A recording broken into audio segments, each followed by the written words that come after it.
Who's got sound? I don't know. Somebody's echoing, but we are live. Okay. So good afternoon, everybody. It's a beautiful and chilly Takayao Sunday afternoon in Saskatchewan. And I'm joined here with a few new faces. Alicia and I have been co-hosting Honoring Her Spark for the past few months now, I guess, going on. This all started in 2020. But Honoring Her Spark is an initiative that was started by the Aboriginal Friendship Centers of Saskatchewan, and it's their provincial framework. So it's kind of a culmination of all of the different things that Indigenous women in Saskatchewan and women in general from all of the communities that Friendship Centers serve across Saskatchewan. Some of the things that they face, both on a barrier level, but also the resources and supports that do exist out there. So this was one of the ways that we wanted to offer another means of communication and support for women in their communities. So I will let my co-host Alicia speak to that a little bit more, but my name is Jordyn Bernoff, and I'm from Isla Cross. I'm a member of Black Lake First Nation and way up there in northern Saskatchewan. And yeah, I am Cree, and in some weird ways I think I'm kind of Dene too, Krene. But yeah, I enjoy having these conversations to help women and communities. So I'm excited to be here with our next episode of Honoring Her Spark. So I'll let my lovely co-host introduce herself and our guests. Take it away, Alicia. Hi, everyone. Good afternoon. I'm happy to be here again on a Sunday chilly afternoon. Just want to give a little bit of an introduction to myself. So as Jordyn said, my name is Alicia Buckley. I am a program director with the Aboriginal Friendship Centers of Saskatchewan. I'm a member of the Buffalo River Dene Nation, though I am definitely an urban Indigenous person that our Friendship Centers serve. I have a couple different but very connected guests to our Friendship Center network. So we have Kyla Moran, she's a program coordinator here with AFCS. She's delving into the impacts of COVID-19 on our Indigenous people. And then we also have Elder Sanford Strongarm Sr., who's actually Kyla's father-in-law. But he's one of the elders that we know in our Friendship Center network here in Saskatoon, but he's well known for his powwow capabilities and his knowledge and culture, and we're very happy and honored to have him here with us today. So a little bit to share about Honoring Her Spark. As Jordyn mentioned, we've created this framework for Indigenous women, Two-Spirit, and various other sacred genders to really overcome barriers, but also look at how we can be more economically prosperous. But that means in a holistic manner. And of course, with today's pandemic and what we're facing as Indigenous people, it's definitely top of mind when it comes to what the barriers are faced by all Indigenous people. So that's what we're here to talk about today, and how we can share a little bit of the knowledge that we've gained. I'm really happy to share how we can support each other in this pandemic, but also looking at how we can keep our kin safe. And that's the topic of today's conversation, and learning about the COVID-19 vaccine.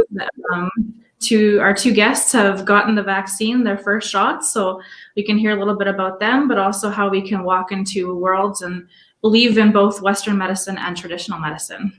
So maybe with that, Kyla, would you like to introduce yourself more? Hello, everybody. My name is Kyla Strongarm. I didn't change my name yet. I am working at AFCS as a program coordinator. I am looking at everything related to COVID is the work that I do. I come from Isla Cross. I was born and raised there, but now I'm living in Saskatoon. Been living here for over 7 years now. And yeah, that's bit about me. Awesome.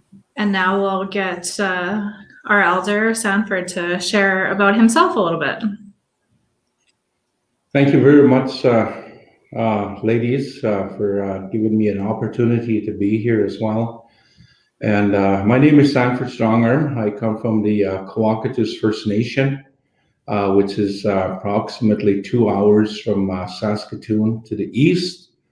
And it's over there, Métis. But I just wanted to say here today, it is an honor to sit amongst the ladies, and the meaning of the honoring our Iskuyawak, as we say it back home. Iskuteo meaning the fire, Iskuyo meaning that fire within, and of course that's what is a part of our way of life as well. And last night I had an opportunity to go to my community to speak on behalf of my family up in that area. And one of my aunties lost a son 3 years ago, and we had a memorial for him. And that's one of the things that I do is I speak on behalf of the family, but I am not the boss. I just basically am there just to basically get everything together and talk with the family as to what they need, their needs are, and things like that as well. So good function, and of course we always confide in my eldest auntie as to what we need to do now, we need to do next, and things like that. So it was, it's something that has been going on within our family and things like that for many, many generations. That the ladies, the aunties, the mothers, they were the ones that were the bosses. They tell you what to do, and then of course you have to follow those rules and regulations and things as well. So that's something, just a little history. But I do a lot of emceeing for a lot of different functions as well, other than pow and round dances. I also do sometimes I do the graduations here of Saskatoon to speak on behalf of our young people, our young entrepreneurs that are moving on into the world, and going into universities and things like that. So it's interesting. I moved into Saskatoon here approximately maybe 20 years. I lived in Regina before I moved here, and when I came here, there was a lot more things that were happening here in Saskatoon than they were in Regina. But I was, I tried to involve myself in a lot of different things when I lived in Regina as well. So other than the sharing a lot of my traditions and my culture and stuff like that, but there was a lot of other things that I involved myself. I tried to go in that way where there was things going on. It was just basically getting to create a friendship with the non-First Nation, non-Aboriginal people, Regina and things like that. So that's what I did, and there's a lot of other things that I do, and I grew up in playing in a band as well. So I traveled quite a bit when I was younger, and right up until probably maybe 15 years ago, I decided to shut her down. That's it, that's enough for me. And, I wanted to do something else, something different. So we do a lot of karaoke singing, and we also have musical instruments, but the majority of us don't play and things like that. But of course, we still have them there, for that purpose as well. So I just want to say thank you for the invite here today, and I'm sure that there'll be lots to talk about here this afternoon. And I know it's a bit chilly out in the old ones, the Muslims and Kokums a long time ago used to say that it's okay to have this cold weather because it does take care of a lot of the sicknesses that are out there, and it's nice. It's a blessing to have this cold weather, and people don't think that way. People don't think that way, that cold air is actually good. And they used to never let us go outside at night. I can remember my grandparents say, don't go outside at nighttime. And they would bring us in early. And so we would stay inside throughout the night. And I, when I got a little older, I asked them, how come you never let us go outside, play outside at nighttime? It's because that grandfather from the north has to take care of his, that sickness is out there. That's why it's so cold outside. It's because if you're going out there, you're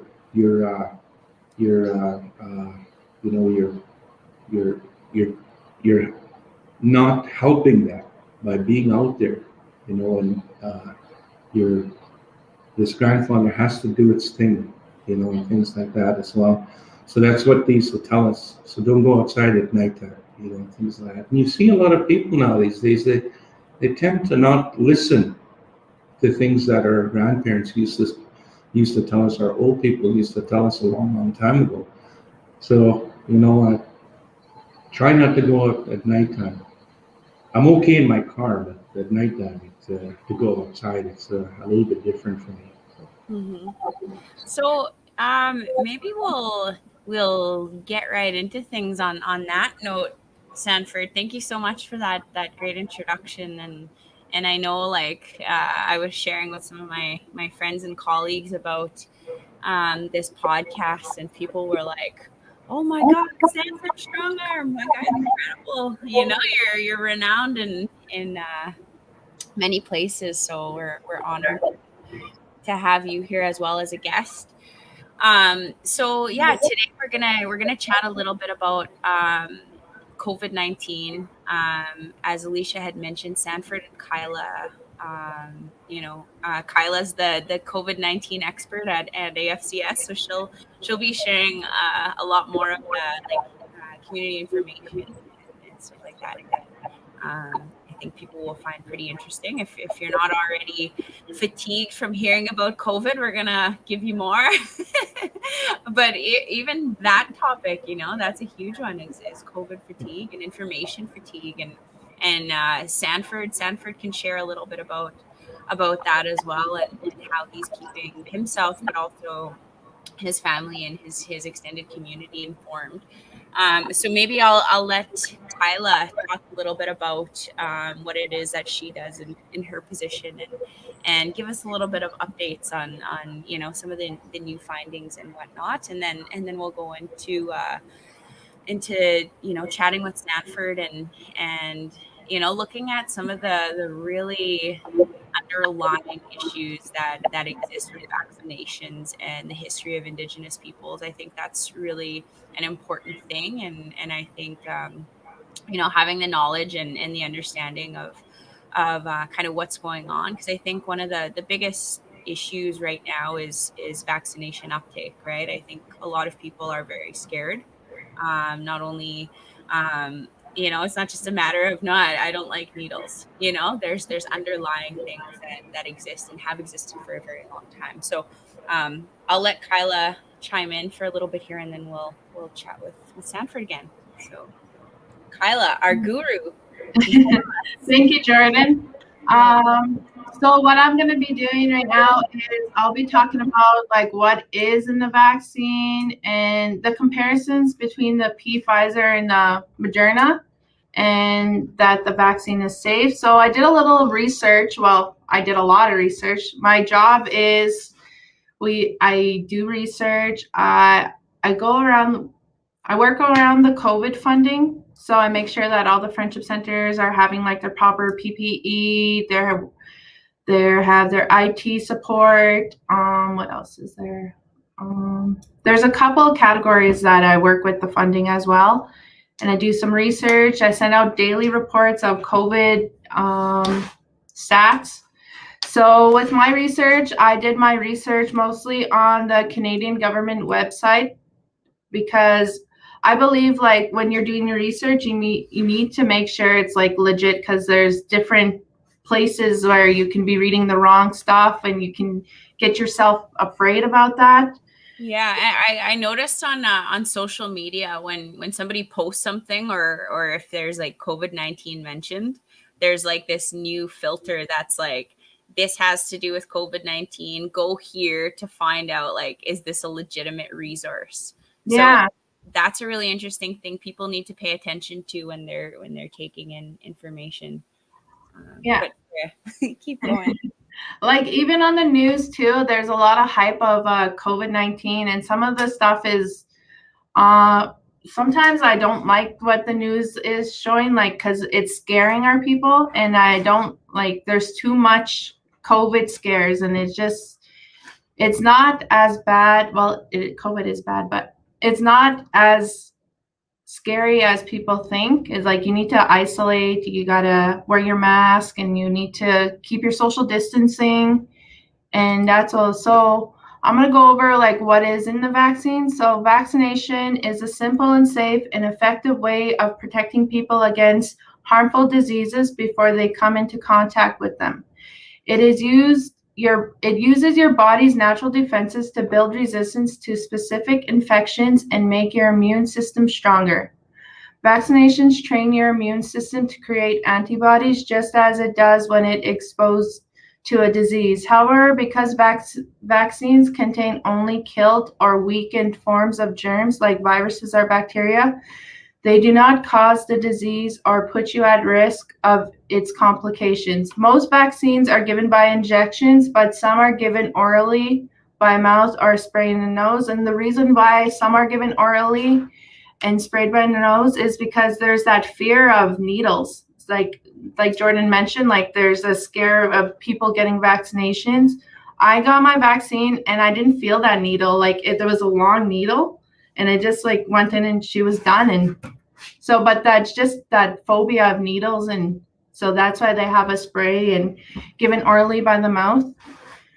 So this is what is in the vaccine. All the ingredients of the vaccine play an important role in ensuring a vaccine is safe and effective. Some of these include the antigens. This is to kill or weaken forms of viruses or bacteria, which trains our bodies to recognize and fight the disease if we encounter it in the future. And adjuvants, which helps build our immune response. This means they help vaccines to work better. And preservatives, which ensure a vaccine safe effectively. Stabilizers, which protect the vaccine during storage and transportation. Vaccine ingredients can look unfamiliar when it is listed on the label. However, many of the components used in the vaccine occur naturally in the body, in the environment, and in the foods we eat. All the ingredients in the vaccine, as well as the vaccine themselves, are thoroughly tested and monitored to ensure they are safe. So now I'm just going to be doing like the comparison between the Pfizer and the Moderna. So I'll go over the Pfizer. It is 95% effective, 30 mcg doses given 21 days apart, 5-dose vials, must be diluted with 0.9% sodium chloride, stored at minus 112 to minus 76 degrees Fahrenheit. And before the vaccine was approved, 36,621 trials participated. Approved for use in people over the age of 16. Published safety and final efficiency results from phase 3 on December 10th, 2020. So in the Moderna, it's 94.5% effective, 100 mcg doses given 28 days apart, 10-dose vials, no dilution required, stored in minus 13 to minus 5 degrees Fahrenheit. And with this one, there is 30,350 trials participated, and it is approved for use in people over the age of 18. Announced primarily effective in phase 3 on November 30th, 2020. So I believe, like reading all the facts and everything, I believe that these vaccines are safe, and it's safe, and it's helping protect our elders. It's helping protect our children, because as soon as the virus gets to you, you're killing that virus right away. So I really encourage people to take it. And that is it for me. You mentioned a couple of different kind of differences about each vaccine, and it's really interesting because the farther away from major centers, from like Regina or Saskatoon, Moderna is used more for remote locations, and that's just because the transferability is a lot easier because you don't have that minus temperatures that it has to be stored in. Each dose requires a follow-up dose, so that's one thing with AFCS, is that we're trying to make sure that a lot of the people that we serve are able to get that second dose and make sure that they're booked in and have that logistics, that transportation, warm places, culturally relevant places to get their vaccines. And with right now, the first phase of the rollout is happening with vaccines. So that means our friendship centers aren't being looked at just yet, but we're hoping to make that change. So it looks at older populations and populations such as First Nation reserves and Métis communities. So it's interesting just to see which vaccine's being used right now the most often, where is it going, why is it going. Both are very, very safe. As Kyla mentioned, it's not one thing that kind of is a little bit of a joke is it's not going to turn people into zombies. You're not going to get sick from it.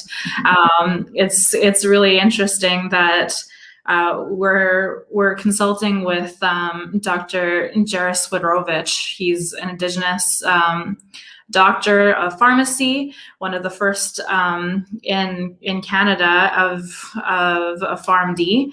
And unfortunately, he couldn't be on our podcast today, but any questions you have, please send them our way. We'll get in touch with him and hopefully answer those questions. But he said that, like Kyla said, you maybe get a little bit of a sore arm. You might have a couple symptoms after, but it's all actually helping your body build up those immunity systems. He explained it to us, just like the flu vaccine. You get a flu vaccine, some people get really drowsy. Some people may even feel sick for about 24 hours after that sore arm. But that's actually helping your body's immune system kick in, realize what it is and how to fight it if it comes in contact with the real thing. So as much as like you said, there's those antigens that are in there, it's actually just to help your body build up the immunity to face the actual virus. Again, the antibodies, they're there kicking butt. Antibodies are always there. I see all the memes about antibodies. It's so funny. That one's had a lot of antibodies. You didn't get COVID yet. Jokes on jokes there. Okay, thank you, Kyla. That's incredible. So I guess that leads me to my first question for Sanford, and in discussing, what it is about vaccinations, about COVID-19, what are some of the important things for communities to remember? And Sanford talked a little bit about, informing his family and informing himself and always staying current. Right. And I think that's one thing that people need to remember is like, this isn't going anywhere anytime soon. Right. There's vaccinations right now, but, like I'm in Isla Crosse right now, and we just are, there's another outbreak. There's people that are still partying. There's, school is still happening. So, kids that are in homes are going to school, after these kind of things are happening, and then spread happens, all different ways.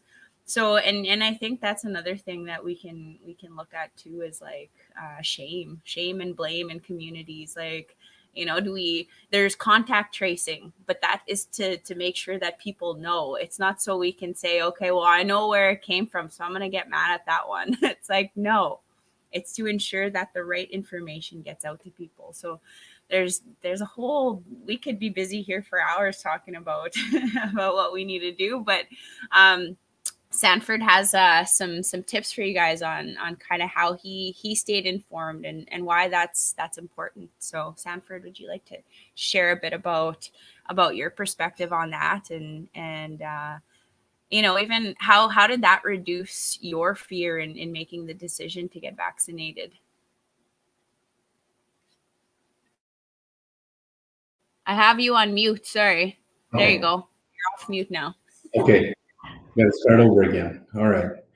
Well, I think, when we first got the vaccine over in our First Nation, the elders were given the opportunity first to get the vaccination, and my auntie, of course, went, and my eldest auntie, of course, two aunties. I got two eldest aunties, and they both went to get their vaccinations and things like that, and they kind of keep us informed on a lot of the as to what has transpired or what is going on and things like that.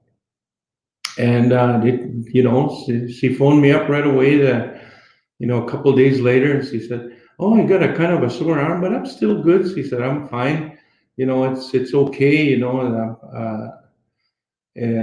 I'm not feeling no way. I don't have any after effects and through going through my system and things like that." She said, "I just feel all right." She said, "And it's all right. I think this is at least gives us a little hope that we're gonna at least maybe not get the virus itself." And that's one of the things that she had mentioned. And then, of course, a long time ago, my dad, my grandfather, my uncles, they used to talk a lot about meeting the our traditional ways halfways to the Western medicines, and things like that as well. They used to tell us it's okay, it's okay to work with, the doctor does certain things that could help you, but we also have our traditional ways too that we can also use, and both together maybe will help our people out. And that was one of the things, they used to always tell us and inform us, and things like that. I think the main thing here, is to always support our people, because a lot of our people, they it's tougher for them. It's hard for them to with going out there and lining up and and getting the vaccine itself. And I think with some of them, they're just lost in this way of life that they just can't keep themselves focused enough that they can go there. And then, of course, we've got a lot of people out there that just aren't, they want more and more information about the vaccines themselves that are coming about. And I know there are more vaccines now. I heard on the news this morning that there's more vaccines that are coming out. And what news source do you go to mainly for what's your trusted source? I watch CBC all the time. I watch CBC, and I watch that because they're continuous news all the time. So they bring a lot of things forward, and of course they have doctors in there that are speaking about the vaccines themselves and things like that, and making people understand. But sometimes it's a little difficult, especially from where they got these the things that are part of that vaccines, and you can't even understand what the word really means and things like that. So I think a breakdown, for people that really don't have that high literature, and I think a breakdown as to what that vaccine, where it came from, what kind of plant or what kind of what was it made from. That's the thing I think people really got to understand, and it's pretty pretty tough, and trying to understand those things, You pretty much got to be a doctor to really understand, I guess, if you were, you wanted to find out what the vaccines were all about and stuff like that. So, but, grandparents, the old ones said a long time ago, we've survived many, many, many of our, different, diseases, and we're still here today. So that is the belief that they always tell, our young people. We're still here. We're still standing strong. We're still carrying on our traditions. We might have to put them on hold for a little while, but they'll be all coming back once again, things like that. So on that topic, what would you say, like,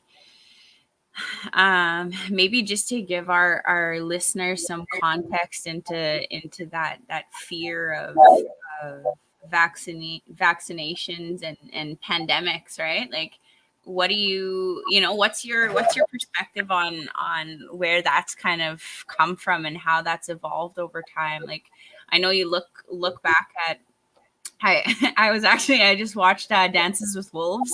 Oh yeah. Last night, and one of the scenes, I can't remember his name. Wind in his hair, I think. Yeah, he the real stoic one. He's always angry. He was like, he's always skeptical. Anyways, they went up to this camp and he grabbed a blanket and he was like, and I was like, no, don't smell their dirty European blankets.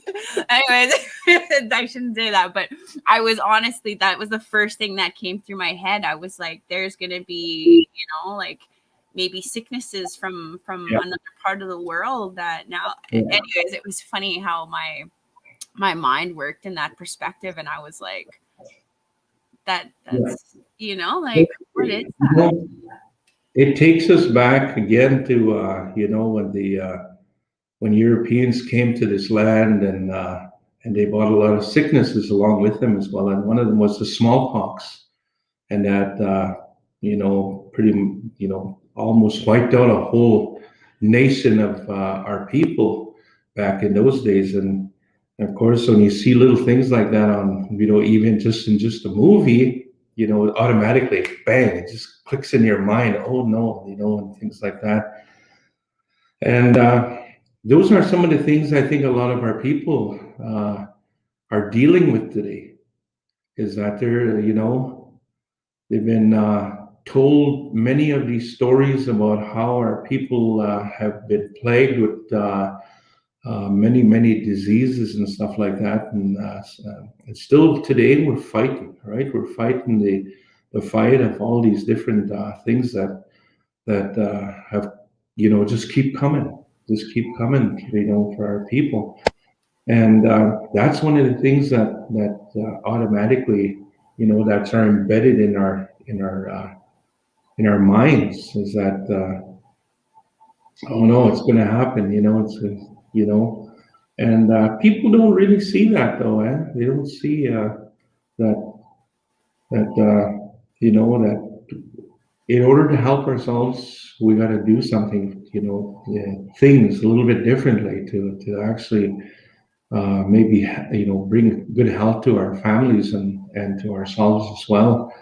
And that's one of the things we're missing, because a lot of times our people work so hard, up to this day, and there was another, there was too many people that got sick, and things like that back in the day, because they went out and they cut wood, they provided for their families, and that's one of the things as well. Our men were the providers back in the day. They were the providers back in the day, and that's all they did was work hard for their families. And now today you don't see a whole lot of that happening, in our communities. And this is where the sicknesses really come along, and they hit hard, especially to our people as well. You're also talking about where our fears are coming from and why people don't want to get the vaccine and the fears of the sickness. We're also talking about in residential schools, when we're talking about vaccines, children were used as essentially guinea pigs for tuberculosis vaccine. Yeah.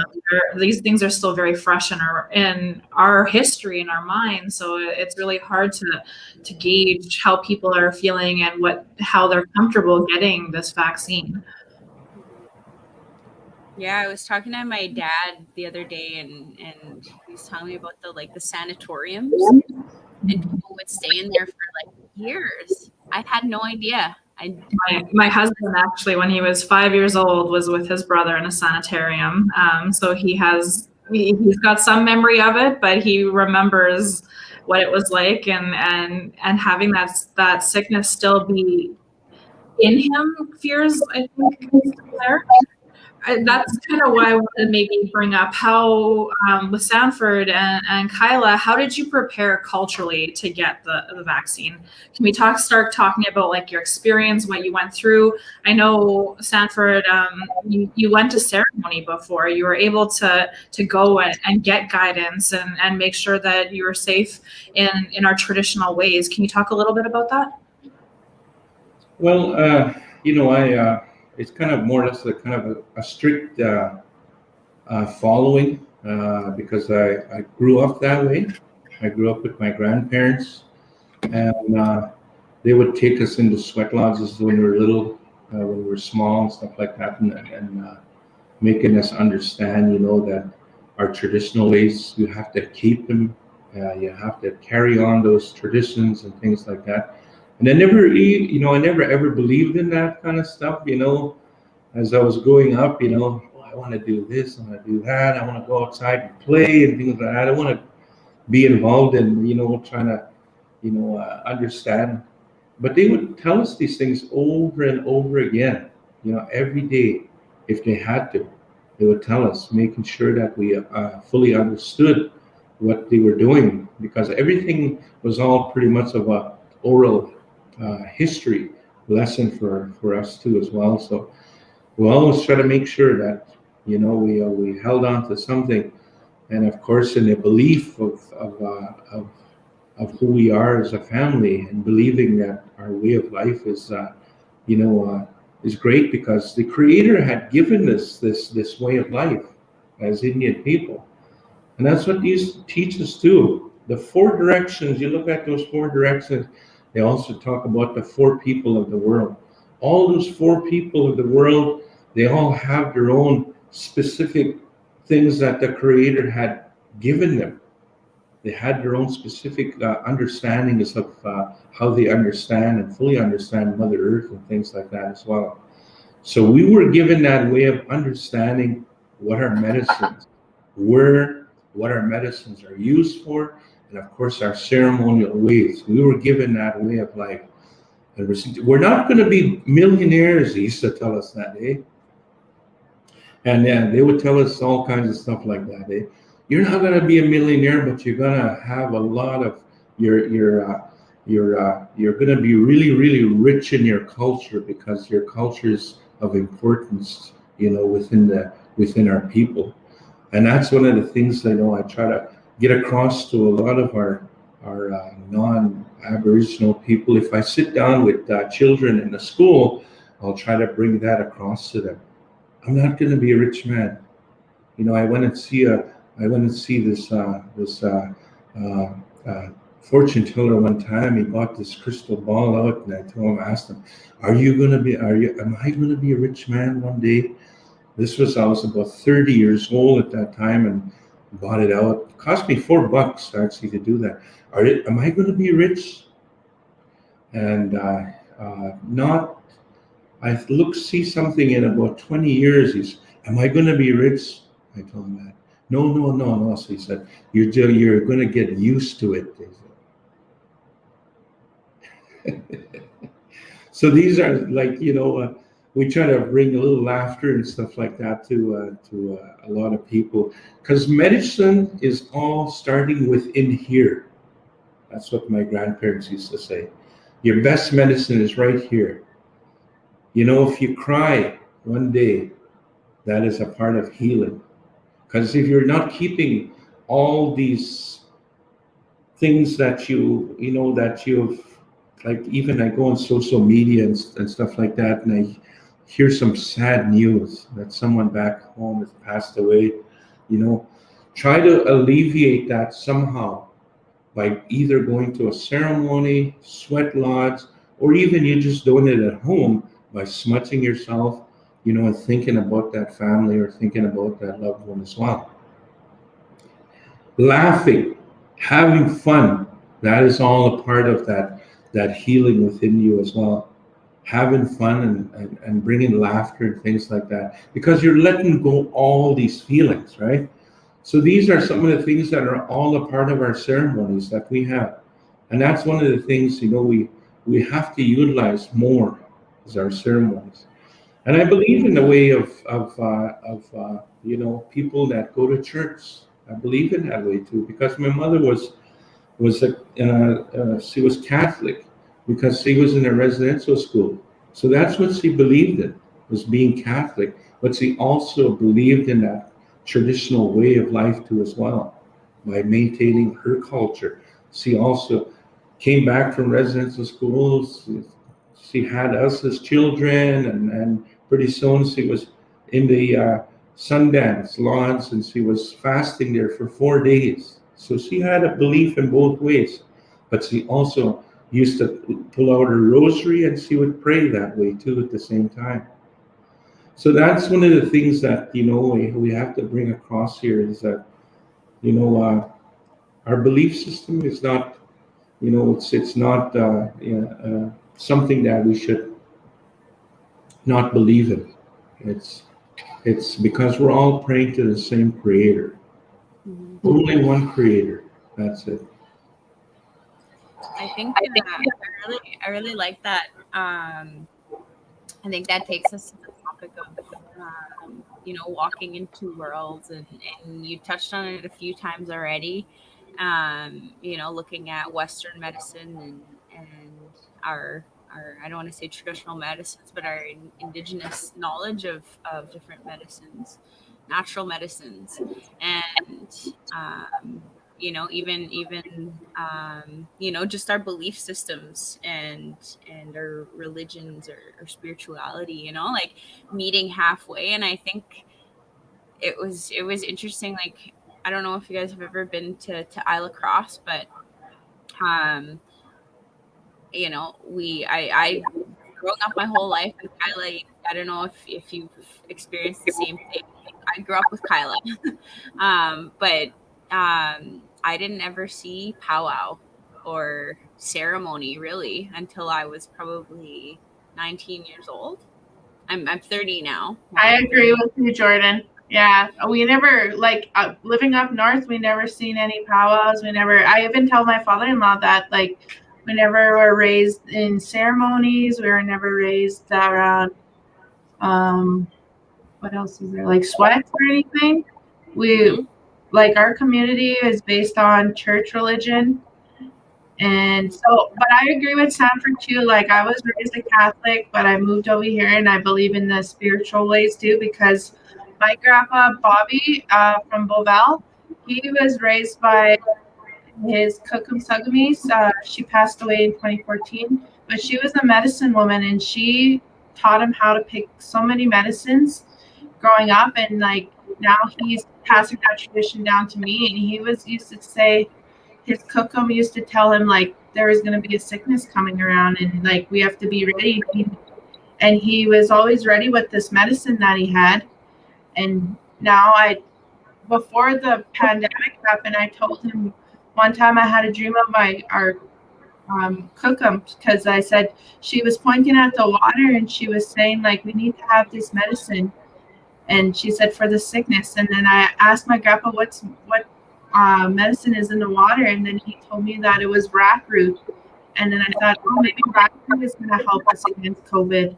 And then I came to a sweat here, and the medicine man was saying that rat root was going to help with the COVID because it builds your immune system, it fights viruses. So it was just an interesting dream, and it's just interesting to talk between. I believe in both ways as well. My Moorish is really religious, and they believe in the church ways, they're still mad at me because I did not baptize my son yet. So sorry, Mama T, shout out. And like my grandpa's ways, like he's halfway, like he believes traditionally and he believes in the Catholic way, and I believe in both ways. And I believe in walking both ways too. So, yeah, and I think that's like an important part of this message, and thank you, Sanford, for pointing that out, because I think, you know, it's not one or the other. Like, we need to find a way for different ideologies and different people to just like come together and say, okay, what is for the good of all people, you know? And at first I was pretty skeptical too, not gonna lie. I was like, oh, why are Indigenous people first in line to get vaccinations? Like, that's a little questionable. But then it's like, we're right up there with healthcare providers, right? We're, you know, finally, you know, it's at a point where, you know, this is kind of where things should be. Like, vulnerable communities are right up there next to people that, you know, are working on the front lines and keeping us safe. So that makes me feel safe about things, and it makes me kind of appreciate, you know, some of the progress that we're making as a society, I think. Alicia, I think you wanted to chime in a little bit there. Yeah, I was just going to ask, can you guys share now about your experience? So Tuesday last week, you guys went to Quacatoos and sat down, filled out a form. Can you share what happened, how it went? What? Tell us the details. Okay. Maybe you can start. okay, so we woke up, I think, at 6:30. I was late as usual. We were supposed to leave at 7 o'clock, but we didn't leave at until 7:30. And then my father-in-law's rushing. He's like, okay, we gotta get Tim Hortons. And he was going 120 down to his But anyway, rat him out. he's a good driver. But anyways, we go in there, we get a paper of what's in the vaccine, and then you also have to read through a form saying if you're pregnant, if you experience COVID, there's a list of things, and if you answer yes, I don't think you're allowed to take the COVID shot, but or the sorry, and then so I answered no, and she gave me the shot, and I had to go sit in the room for 15 minutes. It kind of brought me back to the H1N1 vaccines. Do you remember that, Jordyn? Where it was in the gym and we all had to sit there for 15 minutes and wait until if you had any symptoms. That's what it kind of brought me back to, that memory of doing the vaccines for H1N1. But so we just sat in the room for 15 minutes. Once your time was up, you were good to go. And then you had an aftercare sheet of what symptoms might happen. So the symptoms that I had was I just had a really sore arm. It was kind of like a Charlie horse, on your arm for about a day or two. And at night I was just freezing cold. And I was talking to Dr. Jaris about that. And then he said, that was good that you had those types of symptoms, because that means your body's working with that injection that you just had. And then the other symptoms, my mother-in-law, she felt like she was having cold-like symptoms. And then I was talking to Dr. Jaris about that, and he said the same thing. It's just your body's working with it, and it's helping to fight against that virus. So that was my experience. I don't know if Sanford wants to talk about his. Oh, I think he's muted.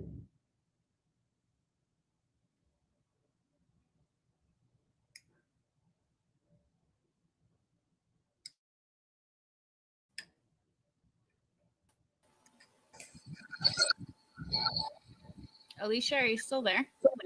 Yeah, I'm still here. Are you? Sorry, technical difficulties.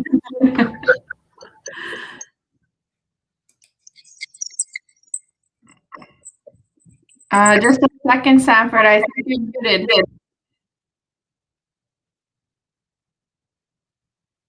We're having some technical difficulties here. I am just going to go run and unmute. How does that sound?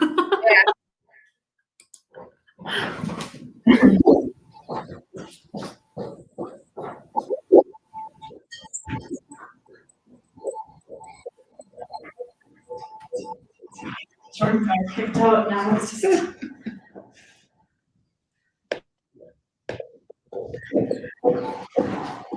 Am I back now? Yeah. Okay. Technology these days, eh? The technology was really is an important part of our traditions too as well. Today, you see a lot of what our people used to do was we would gather and go to ceremonies, especially during the winter time. And of course, one of the biggest ceremony that our people used to go to was the round dance. So every weekend we'd be out round dancing, and now today we can't do that. But by utilizing our phones, our technology today, a lot of our people now can sing songs and things like that to people out there. So that's technology. It's happening today. And who knows how long it's going to happen yet? And that's pretty interesting. When I got the Moderna vaccine, I really, didn't have any side effects or anything like that. I just more or less kind of had a sore arm, just not really, really super sore that like these guys were, their arms are hanging down and everything like that. But mine was still, I was still good, but it stayed like that for a couple of days, just a really light soreness on my arm. And I didn't have any other side effects, like cold symptoms or anything like that. I didn't have any of those side effects at all. So I guess as you get older, things start to move really slow in your body. So that's one of the things I was thinking about too as well, because I was talking to some of my friends back home. They're all older people, and I asked them, well, they got the first shot, and I asked them, how did you feel? Oh, no way at all. The one guy told me, no way at all. I didn't feel nothing at all. And so did my auntie, exactly the same thing. So now they have received their second shot of the Moderna. And I asked them again, how do you feel? I feel good, he said. I feel good. Like I've never had any side effects or anything like that, and I feel really good and things like that. You see, it's kind of, bringing that hope, that we have to really, really meet this in the middle, as First Nations people, because I was thinking about this over these past number of days already, and we might be coming to a time where we might be shutting out everybody that may be not receiving these Moderna or these vaccines. You know what I mean? Like if we have our Powwow celebrations happening, it may be a request by certain places that are putting these celebrations together that you have to. Only way that you're going to come to the Powwow is you've received a vaccine, so that we don't have anything spreading out, and, to the people, and things like that. Because we can carry this vaccine, we can carry it. Even though we got the shot, we can still be carriers of this virus as well.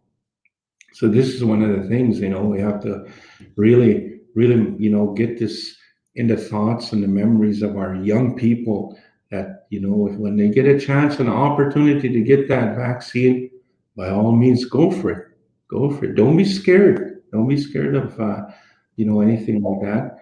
And our old people are the ones that that really I guess have come forward and showing that our young people out there that they didn't get sick. They didn't have any, sickness-like symptoms and things like that as well, after the vaccine. And I think that's what that really scared our young people off is, what's going to happen after we get the vaccine. And people are not, they don't want to take the vaccine. There's a lot of people out there that don't want to take the vaccine that don't believe in it, kind of more or less, eh? So they're scared of it. They're still scared of that vaccine. Well, I think our old people and our elders and knowledge keepers and those we look up to are much more brave than our generation, and they're much more stronger. I know that just having that sore arm can be one thing, but obviously much tougher than the rest of us can ever be. Yeah. So I commend you for having the strength to do it. I just noticed that there's somebody that asked Danetta Strongarm about the long-term effects and what's that. To be honest, like Kyla said, this has been in the tests for a long time already. These vaccines have been tested over and over, and we know that these vaccines are so similar to flu vaccines, to other vaccines that we've come in contact, and we've had such strict rules. That's why each government has to actually approve each vaccine one by one, because we need to make sure that all that testing is done.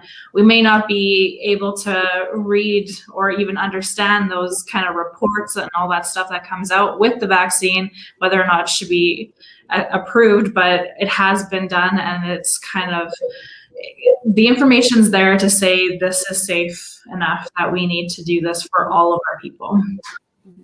One of the cool things I saw about the vaccine and kind of the speed at which it's created, and I think one of the things that differentiates this from, some of the things historically where it's taken like 10 years is where we are technologically, right? And you have people like Bill Gates, who's been investing in vaccines, one of the richest people in the world, sees this as one of the most important issues that we face right now as a society.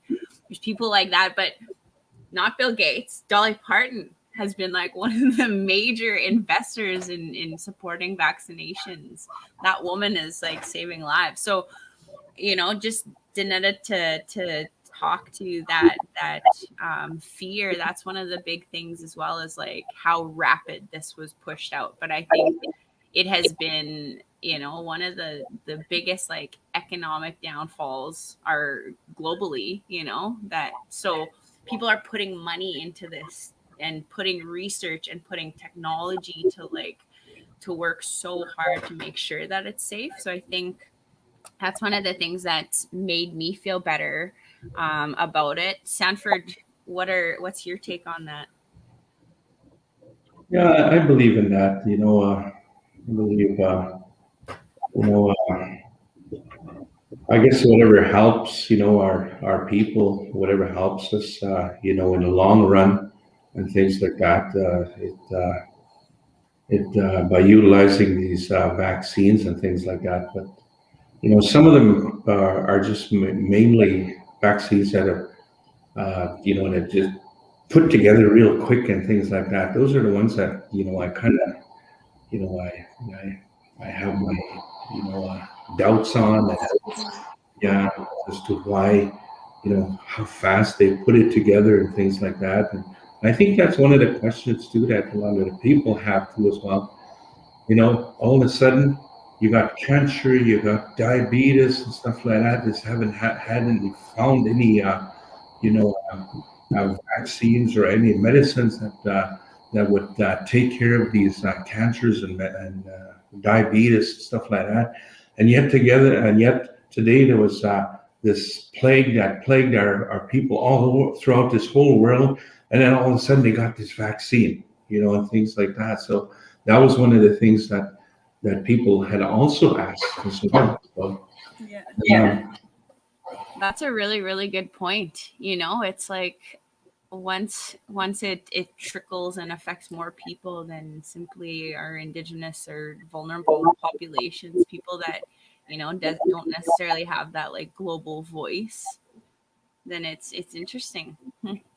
Yeah, the COVID has definitely brought some of the like global, I guess, even like you can even narrow it down to like Indigenous peoples' injustices really to the forefront. Hey, you look at like housing and safety. So, like overcrowding in homes, that is one of the biggest things for COVID-19 safety. People can't actually be safe in their own home to a certain extent.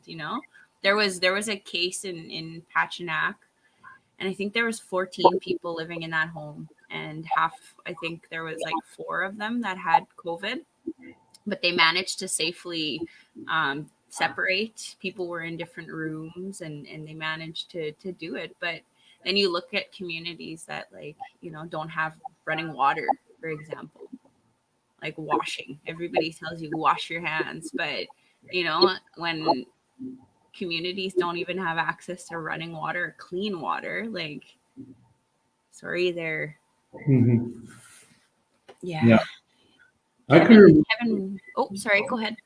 I can remember, when I was younger, when I was living with my grandparents, uh, when I was about, around 6, 7, 8, maybe somewhere in that area. I was about that old, and we were drinking. We were actually getting our water just right from the sloughs.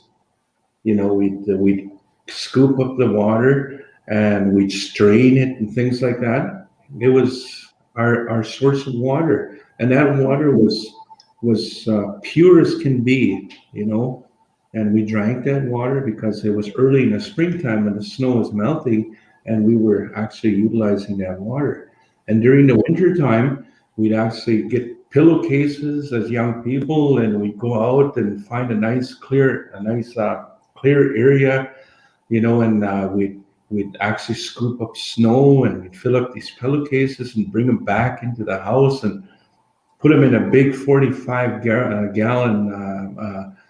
barrel, and fill it up, and that always was our source of water during the winter time. Mm-hmm. So now today, there's just no way I'm going to go to a slough and try to drink some of that water that's out there.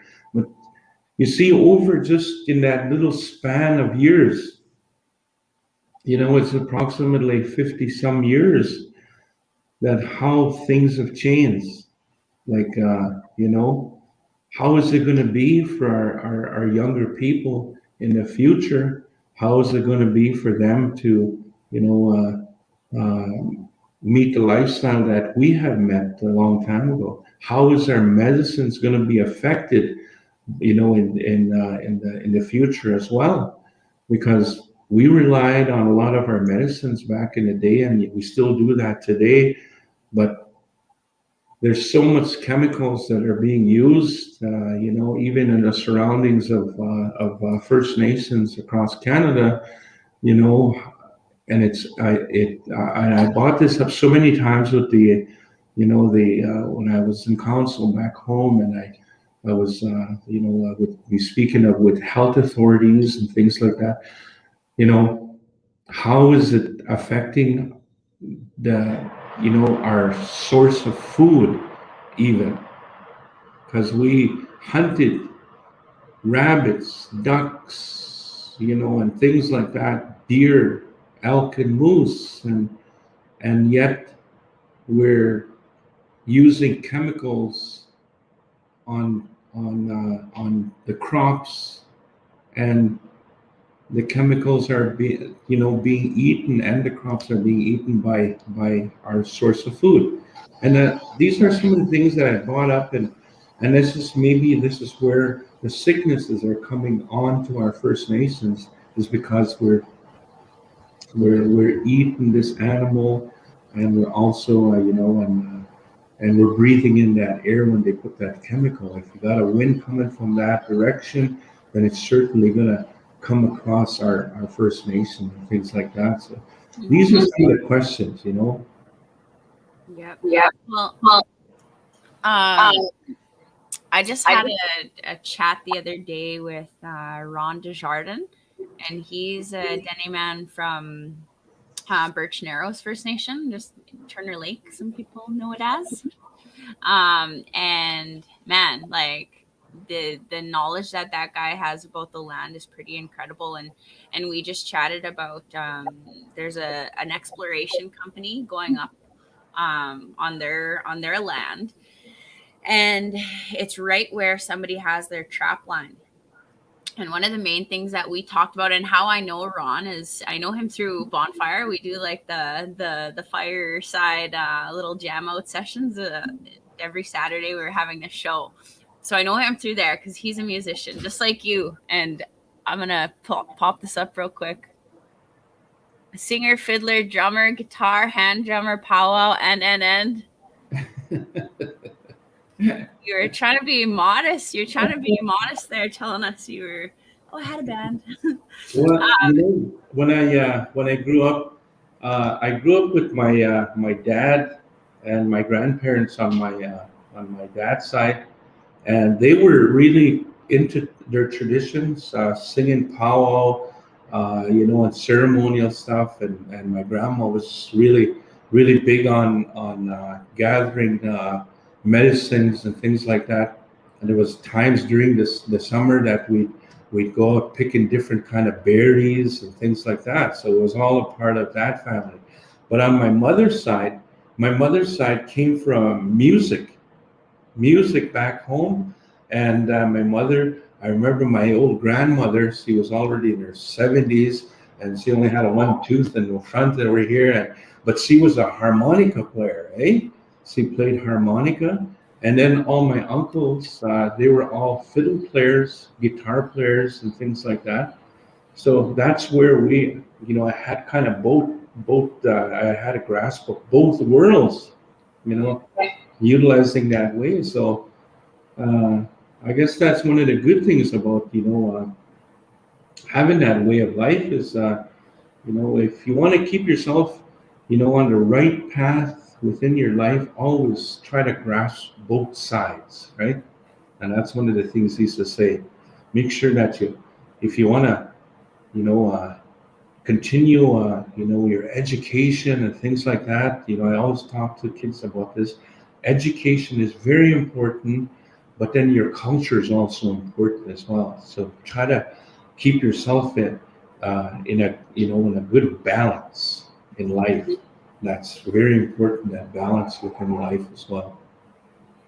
Yeah, I think that was like kind of where our conversation. So this podcast the other day I had with Ron and Jordyn. So there's this exploration company coming in, mining company, and I guess the main point of contact for us was we were doing a project together on caribou and land protection.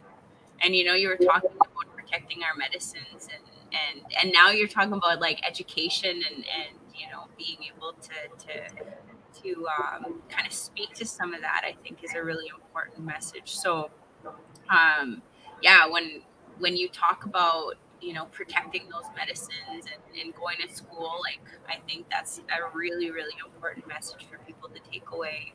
On the more like focused topic of today is on COVID and vaccinations, but the bigger issue of it all is like people need to become informed and educated and be a part of the bigger collective, making sure that our people are safe. And you do that through teachings like Sanford's, like growing up with a good foundation and understanding where we fit in the earth and the grand scheme of things. I think Indigenous people have such a beautiful story on this earth that more people are slowly starting to listen. And I think Sanford, you have a good way of sharing that. So thank you. I kind of want to touch on Kevin Morasti's comment about what the rollout is, and like you said, what our role is in this earth and this pandemic. It's AFCS has been working a lot on trying to measure the impacts of the pandemic. From what we can understand, we're kind of the front row and center for the whole nation and how this affects our urban Indigenous people. We're collecting a lot of this information and seeing how we can help support our friendship centers, but they're the ones who are supporting our Indigenous people. And we all have a part in this rollout too. I know that is kind of a scary thing to see how slow it's going and what the targets are. But we also need to be able to, like you said, Sanford and Jordyn, is that we need to be informed. We need to know the actual facts, do our research. And I think our Indigenous women and Two-Spirit people have a huge role to play in that area, is that, like Sanford said, we can be those aunties to learn this information and share it back with our communities. We can be those knowledge keepers in this area to see how we can help promote the goodness and what it looks like to come together as a community. Our Indigenous women and Two-Spirit people can really shine in what this rollout can look like. It's we're advocating on our behalf and your behalf with federal governments, provincial governments, regional governments on how we can, as friendship centers, take part in this. But you also have a role to play if you think it's going too slow, or if you think there's something else that we can do, to go to your MLAs, go to your MPs and say, this is what I want to see. I know one thing that's been really top of mind, especially since the death happened out east, is the racism in healthcare, and that's blown up since COVID-19 has hit. But even speaking with Dr. Jaris, is that this is prevalent even within the own healthcare system. And we as Indigenous people have a role to play in that. How do we ensure that cultural safety is being met? How do we ensure that racism is being addressed and really dismantled? This is something that we as Indigenous people can start bringing to the forefront, and what this looks like and what we're capable of doing as Indigenous women and Two-Spirit people. That's just kind of a small piece that we can play. I know keeping our kin safe is kind of the topic of the thing, but we also need to see how, walking into worlds, how do we ensure that safety is met? And again, the safety has kind of been a theme of all of our podcasts, whether that's cultural safety, discrimination, fear from that, safety in a health front, safety in a physical front. So we just need to make sure that we're doing our own part, sharing that knowledge back to our people, and being that grounded support. Yeah, I agree with you, Alicia. I just want to touch on something a bit. There is this one saying that somebody told me a few days ago, and it just really touched on me. Just meeting that creator halfway, like with the vaccine rollout and your spiritual identity. It's just, you have to meet the creator halfway. You can't let the creator do all the work for you. So I don't know, it really touched me on, like, since we're talking about meeting both worlds and stuff. So if we're praying on this vaccine or praying for COVID to go away, here's a vaccine that can help with so that's like your physical body needs to meet halfway with the creator in order, he can't do all the work. So it really touched on me in that. Yeah. So, Jordyn. And I feel, exactly, the same about what we're talking about and stuff like that. And I think we really have to bring it to the forefront of all our our grandmothers and our older ladies out there, to really come across to our younger women, because you are the fire keepers. That you are the fire within our people. You are the life givers of of us and things like that. And I think you have to, make it, bring that old system back of the work that needs to be done. And I think our young men are going through difficulties right now, and there's a lot of anxieties and things like that. And we've been going through this for a long time already, and we don't know what we're doing. We don't know what's happening out there, because we lost a very important tradition in our teachings, and that was, to be the man that we're supposed to be, and in providing for our families and providing for our people. And there's only, there's just only so much people that have really, carried on that role. But I think we really have to make sure that our women folk are on topic with that as well. That they're that firekeeper. They have to keep that ignited, to play that role and create some strength for our men as well. Because I know this COVID has really brought a lot of anxieties amongst our people.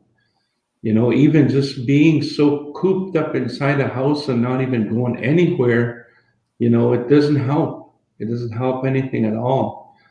And at least, I've got a little bit of hope by getting and receiving this vaccine. That, before I got this, I was a little bit hesitant. I was scared.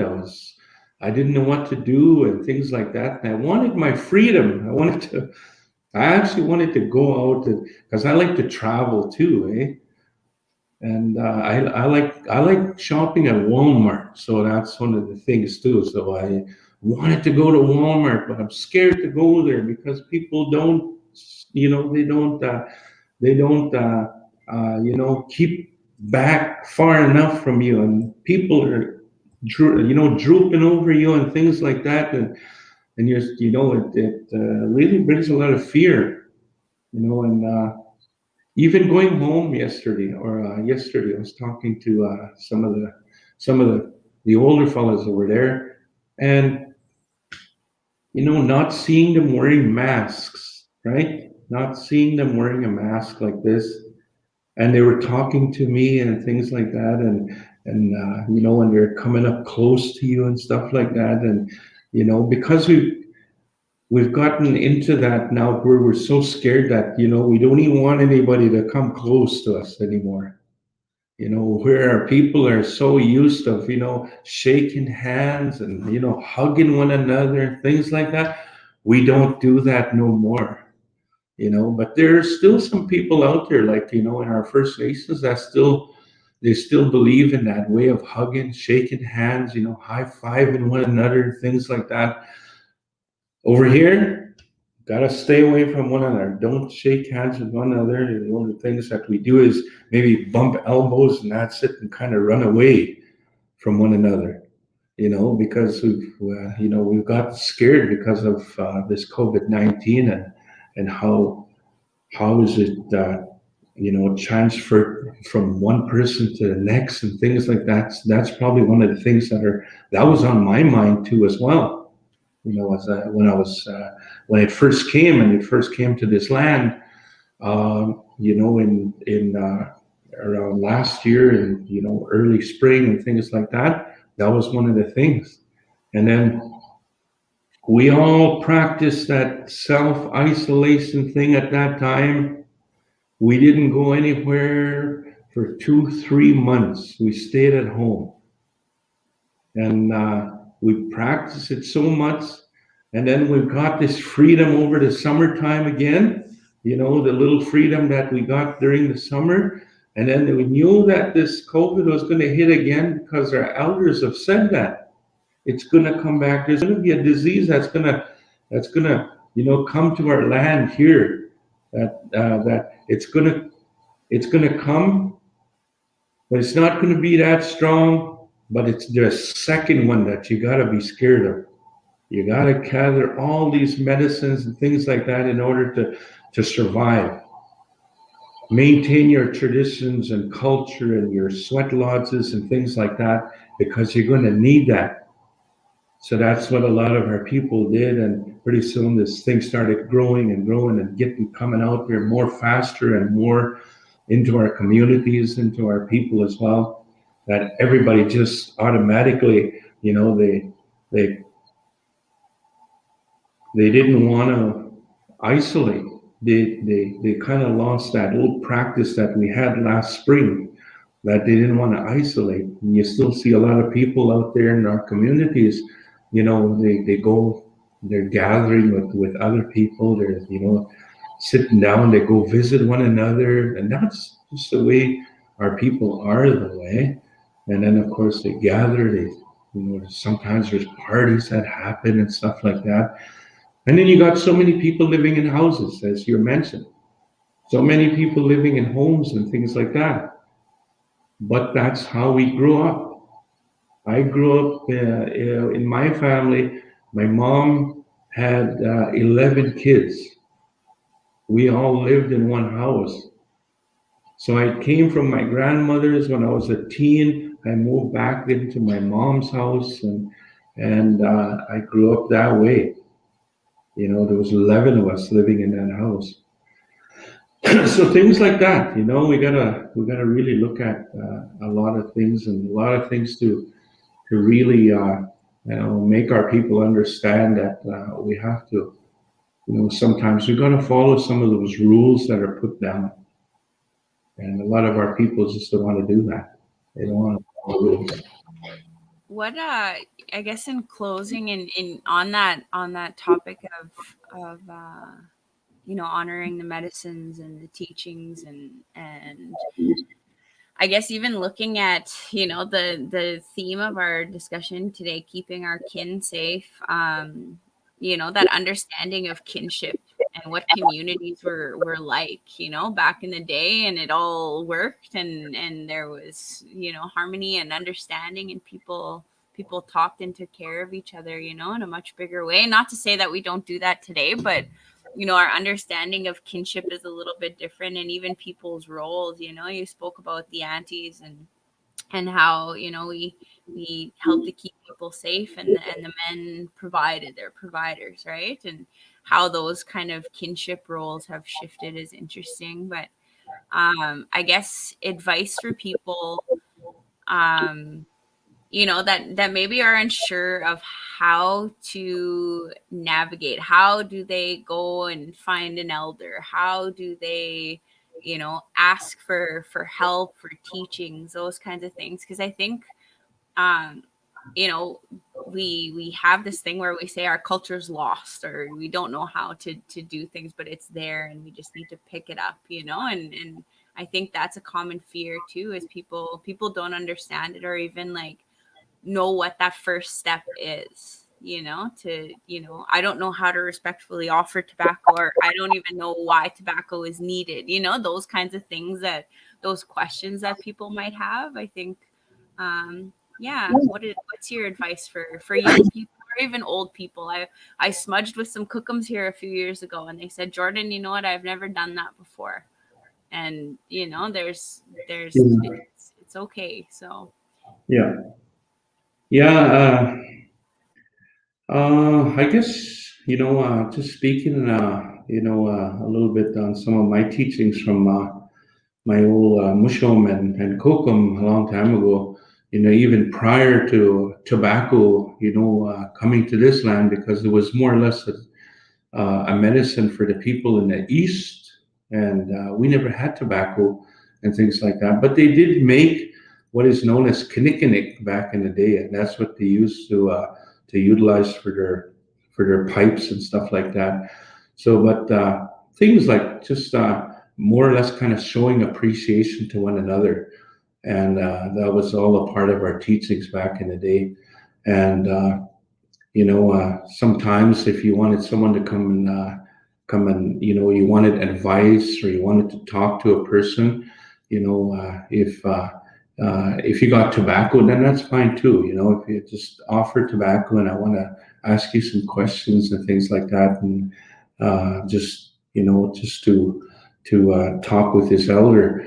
And then, but long time ago, maybe they had, certain medicines and things like that. They would come, and when they would ask for advice and stuff like that, they would give that medicine for, to the elder to utilize for his purpose. But they would also gain some information from that elder as well. And then And then it's also about appreciation, and things like that. Today,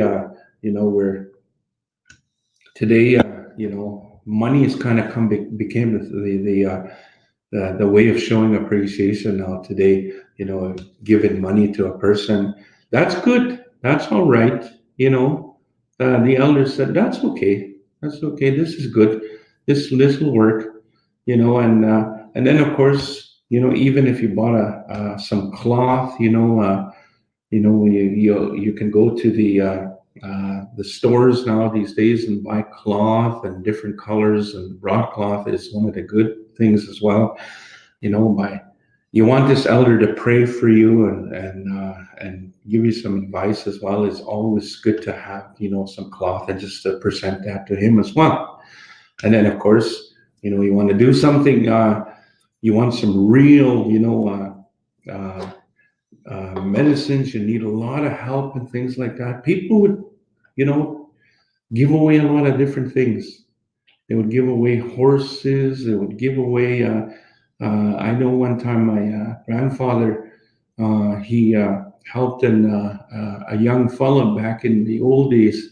This young fellow was really, really sick, and I witnessed that, and I sat there and I watched what he was doing, and he worked on him, for a number of hours, and then they even went as far as carrying him inside the house, and they placed him down.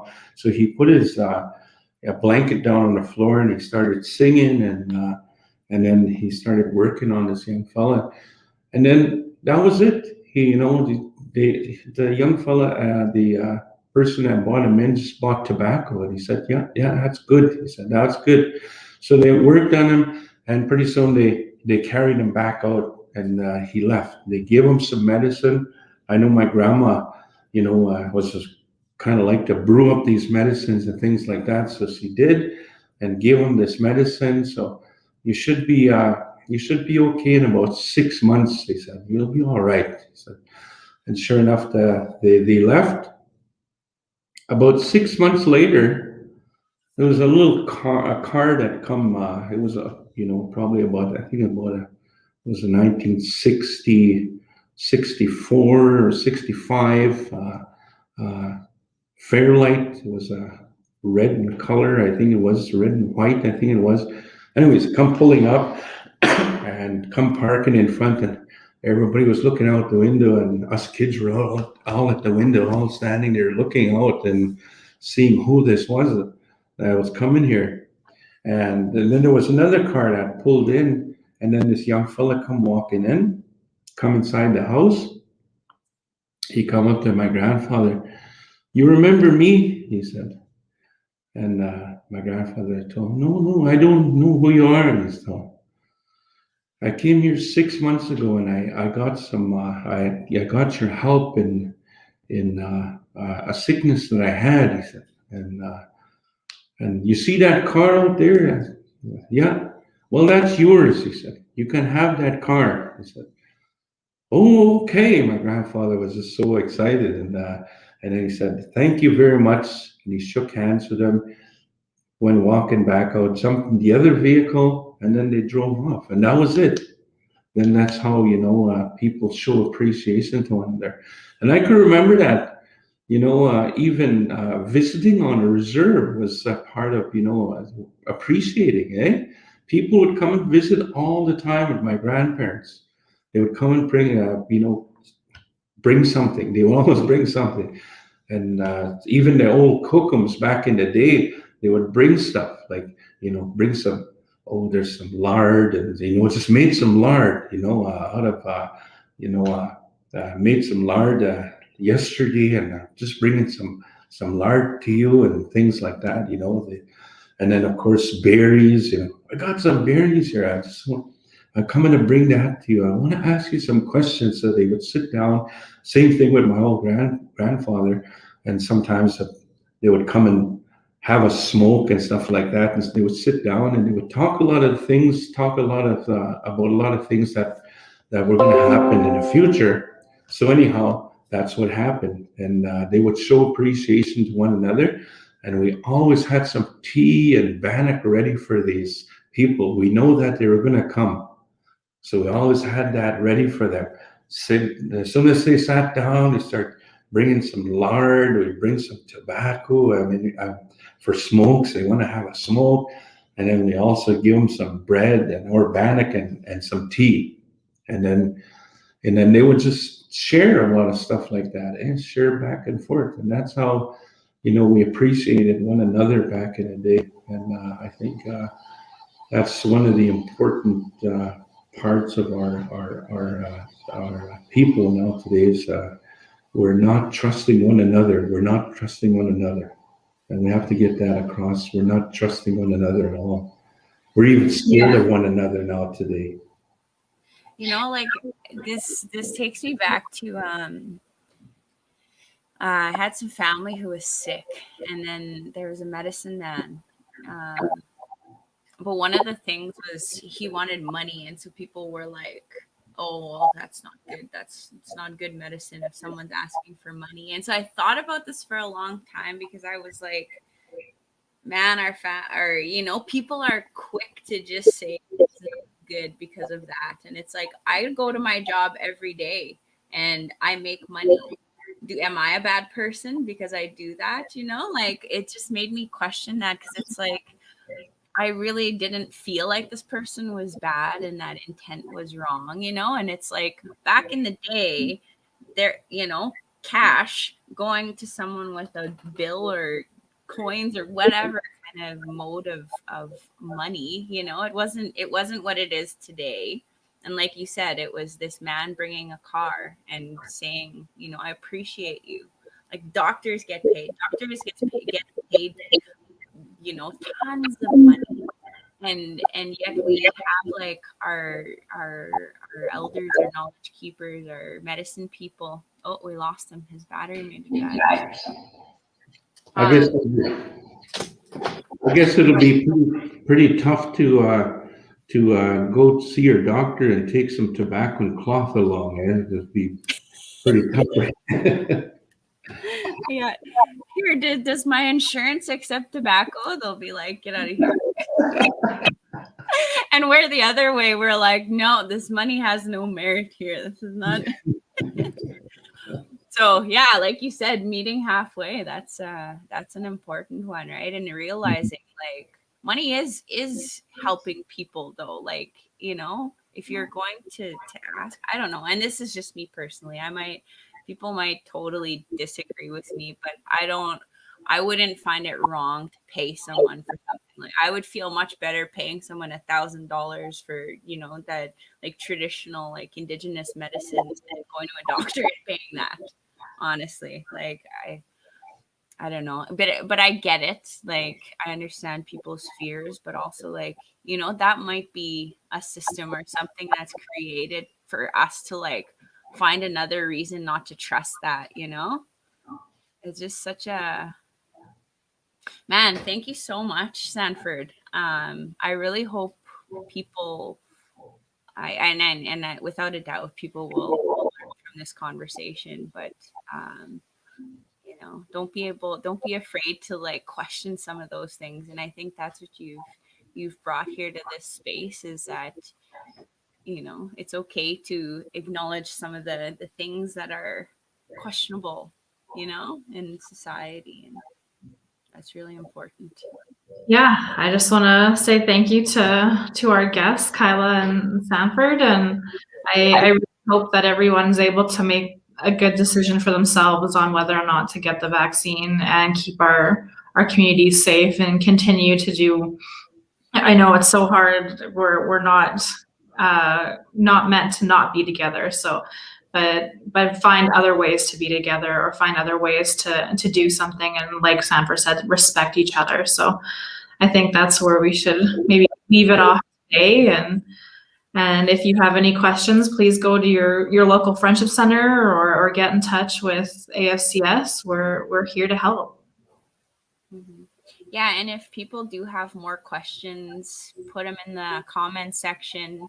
I think we had a ton of technical difficulties in this session, so I'll go through and edit a little bit. So we will do some of that. So it might be a little more condensed, but also, you know, we have Kyla, who's the AFCS COVID expert here. So, you know, your questions and your concerns, that's a part of her research as well, right? This is a way that community members can now talk to us, talk to organizations, talk to people like Sanford and like Alicia and Kyla, and say, you know what, these are my fears. This is the way that I think it should go, or, you know, some recommendations from a community level. And I think that's the beauty of Aboriginal Friendship Centers and smaller like organizations, is that, you know, that community voice, it's important and it's taken into account. So don't question, you know, those comments coming into here that they're not going anywhere. I think very much so. And the Honoring Her Spark framework is testament to that. That's a great example. So, but thank you again, Sanford and Kyla. Yeah, me and Alicia are always just like, okay, these combos, we've got to find another way to top these. They keep getting better and better, and this is just thank you. Yeah. Thank you. Yeah, thank you. Well, have a great rest of your day, everyone, and stay warm, stay safe, and stay healthy. All right. Bye. Hey, see ya.